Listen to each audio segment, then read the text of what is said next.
So, ang ating lesson 6 po ay patungkol sa bautismo sa banal na espiritu. So, nung nag-ascend ang ating Panginoong Yesus sa heaven, ipinangako niya na isusugo niya ang kanyang espiritu sa atin. So, lahat ng mga mananampalataya, tayo po ay pinangakuan ng Diyos patungkol sa bautismo sa banal na espiritu. At ang bawat mananampalataya, tayo po ay pinananahanan ng banal na espiritu. Pero hindi lahat ng mga mananampalataya ay nabautismuhan sa banal na espiritu. Yung iba ay hindi nila nauunawaan para saan nga ba ito. Tignan po natin ano yung mga bagay na dapat nating maunawaan patungkol sa bautismo ng banal na espiritu. Unang-una, nauuna ang kaligtasan at pagkatapos ay bautismo sa banal na espiritu. Acts chapter 8 verse 14 to 17. Nang marinig ng mga apostol sa Jerusalem na ang mga taga-Samaria ay sumampalataya rin sa salita ng Diyos, ipinadala nila roon sina Pedro at Juan. Pagdating nila sa Samaria, ipinanalangin nila ang mga mananampalataya roon na sana'y matanggap rin nila ang banal na espiritu, sapagkat kahit na bautismuhan na sila sa pangalan ng Panginoong Yesus, hindi pa nila natatanggap ang banal na espiritu. Ipinatong nina Pedro at Juan ang kanilang mga kamay sa kanila at natanggap nila ang banal na espiritu. So, dito po sa kwentong ito, maraming mga Samaritan ang talagang tinanggap na ang patungkol sa ating Panginoong Yesus.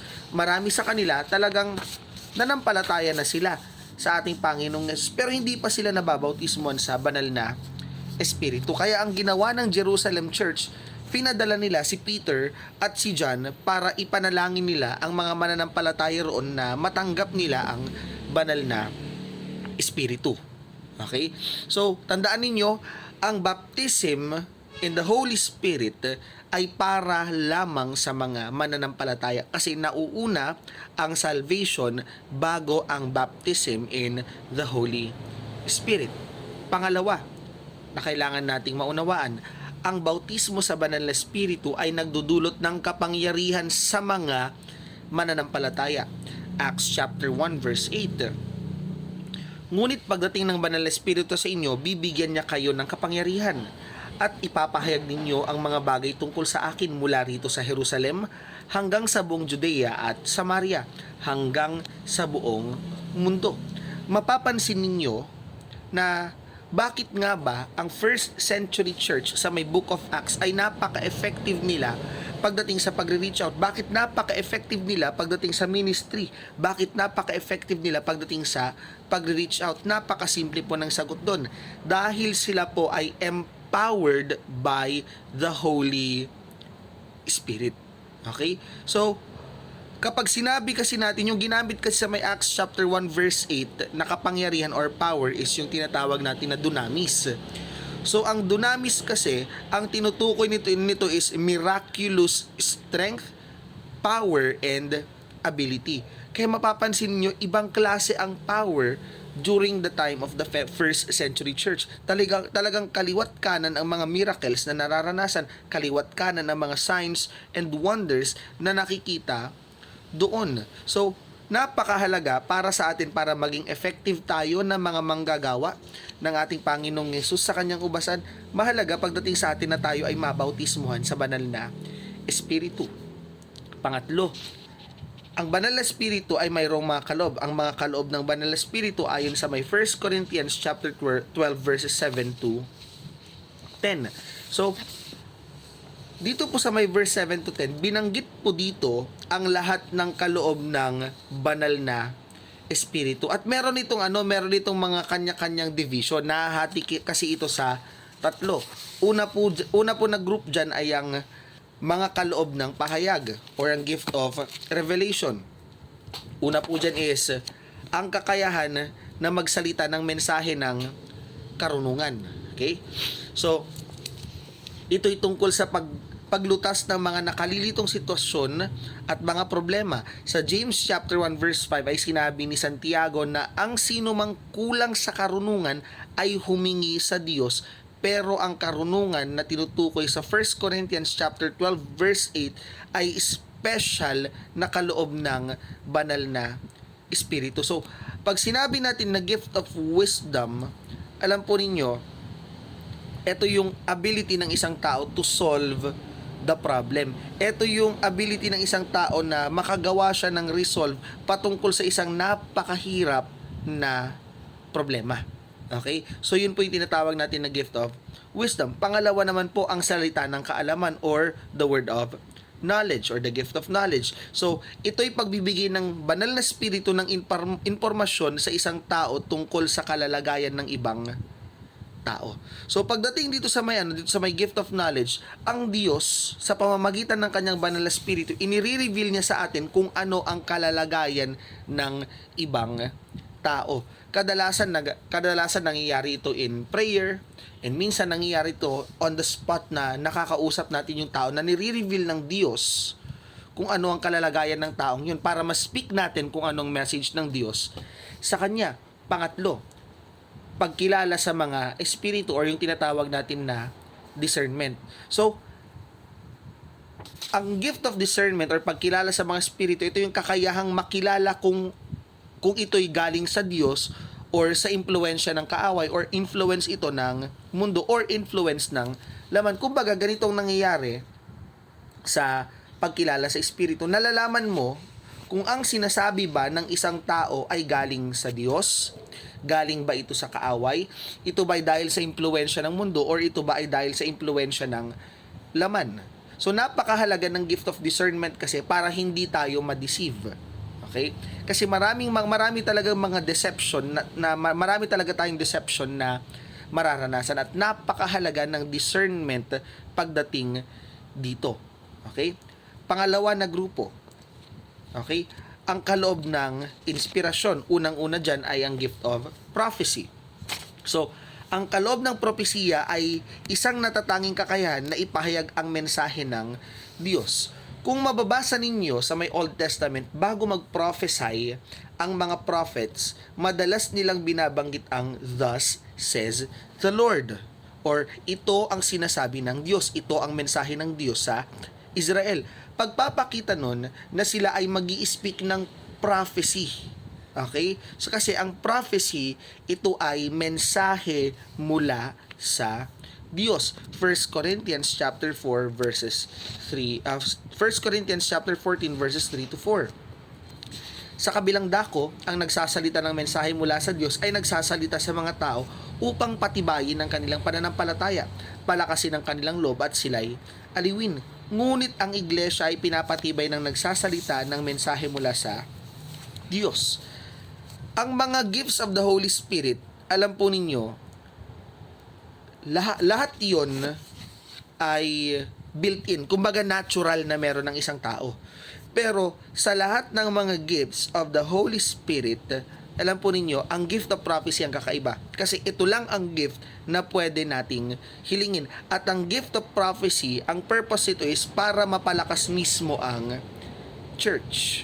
Okay? Kasi nai-speak mo kung anong message ng Lord sa church. Just imagine, no, directly in-speak sa'yo ng Lord ang kanyang salita sa pamamagitan ng kanyang lingkod na merong gift of prophecy. Talagang mapapalakas at mapapalakas ka pagdating doon. Pangalawa, dito sa group ng inspiration, pagsasalita ng iba't ibang wika. So, pag sinabi nating gift of tongues, ito yung nakakapagsalita ka ng lengguwahe na hindi mo naman talaga inaral. Okay? So, halimbawa lang, nakakapagsalita ka sa pagpipreach mo sa harapan ng mga Chinese na tao, nakapagsalita ka ng Chinese kahit hindi mo naman ito inaral. So, possible po na nangyayari yun. Sa may Acts chapter 2, mapapansin ninyo ang naging comment ng mga taong dumadaan. Sabi nila, bakit naririnig namin sila na nagsasalita ng aming mga lengguwahe? Bakit namin sila naririnig na nagsasalita ng Griego? Hindi naman aral itong mga taong ito. So, yun po yung tinatawag natin na gift of tongues. Ngayon, meron naman tayong tinatawag na speaking in tongues. So, pagdating naman sa speaking in tongues, napakahalaga na meron tayong tinatawag na gift, na meron kang gift ng interpretation of tongues. Kasi ang speaking in tongues po, hindi mo talaga ito naiintindihan. Okay? At yun po yung pangatlo dito sa grupong to, pagpapaliwanag ng mga wika. So, ang purpose naman nito, ang speaking in tongues po kasi, alam po ninyo, syempre dahil hindi siya naiintindihan, kahit bigkasin siya ng bigkasin ng paulit-ulit, na wala siyang gaanong effect. Pero kapag mayroong tao na kayang ipaliwanag ito, doon lamang nagkakaroon ito ng tinatawag na kapakinabangan. 1 Corinthians chapter 14 verse 5, maliban na lamang kung may magpapaliwanag sa kanyang sinasabi upang mapatibay ang iglesia. So, ang pinaka-purpose ng interpretation of tongues is para ma-interpret ang speaking in tongues, nang sa gayon ang church ay mapalakas. Pangatlo, na gift of the Spirit, mga kaloob ng kapangyarihan. Unang-una dyan ay ang kaloob ng pananampalataya.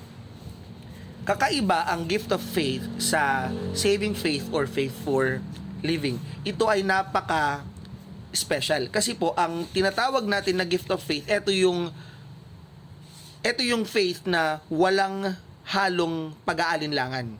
Halimbawa na lang dyan si Elijah, nung siya ay nakipag-battle sa may Mount Carmel against sa mga lingkod ni Baal. Mapansin niyo yung uri ng pananampalataya na meron si Elijah during that time. 'Di ba? Nung nagpakuha siya ng 12 na stones, tapos pinalagay niya lahat ng mga kahoy. Sabi niya, basahin ninyo.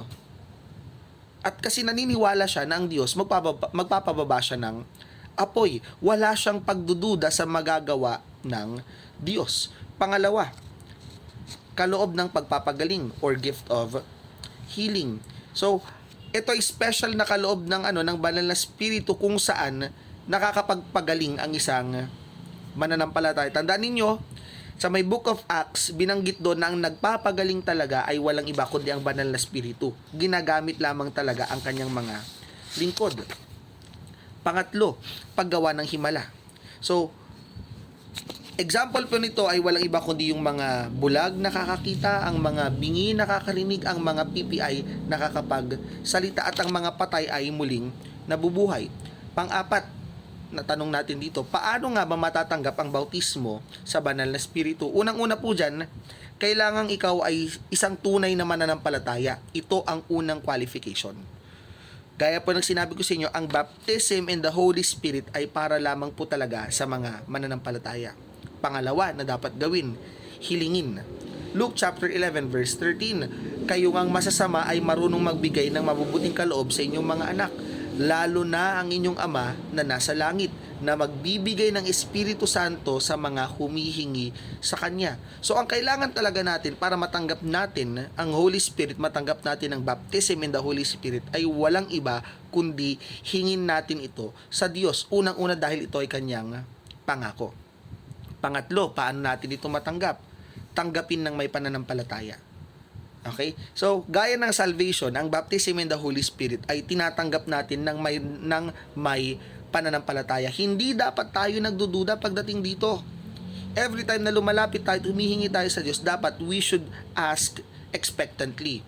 Luke chapter 11 verse 9, kaya't sinasabi ko sa inyo, humingi kayo at kayo'y bibigyan, humanap kayo at kayo'y makakatagpo, kumatok kayo at kayo'y pagbubuksan.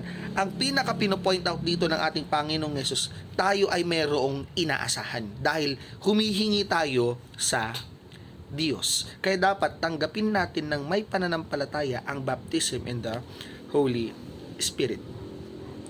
Pangapat, sambitin ng paulit-ulit ang wika na binanggit ng Espiritu o sa iyong puso o isipan. Ang pinaka-problema kasi pagdating sa baptism in the Holy Spirit, since hindi natin maintindihan yung mga words na nilalagay ng Lord sa atin, pinipigilan natin ang ating sarili. So, halimbawa lang, pinag-pray na kayo at meron talagang nilalagay ang Lord na salita sa iyong bibig. Ang trabaho mo ay walang iba kundi bigkasin ito. Okay? Acts chapter 2 verse 4, at silang lahat ay napuspos ng Espiritu Santo at nagsimulang magsalita ng iba't ibang wika ayon sa ipinagkaloob sa kanila ng Espiritu. Ang speaking in tongues po kasi ito yung first na evidence ng baptism in the Holy Spirit. Ito yung una at una na mararanasan natin. Mapapansin nyo sa Book of Acts, nung sila ay nanampalataya, nung tanggap nilang Holy Spirit, nakapag-speaking in tongues sila. So kapag merong nilagay ang Lord sa bibig ninyo, sa isipan or sa puso ninyo, na kahit na anumang salita, kahit hindi ninyo maintindihan, ang kailangan ninyong gawin ay walang iba, kundi ito ay inyong bigkasin. So doon po tayo magtatapos, and bilang patunay po na natapos yung video na to ay gaya po ng mga nauna na lesson sa atin ay gumawa po kayo ng reflection kahit maiksi lamang po patungkol po sa natutunan ninyo sa ating pag-aaral na ito. Maraming salamat po.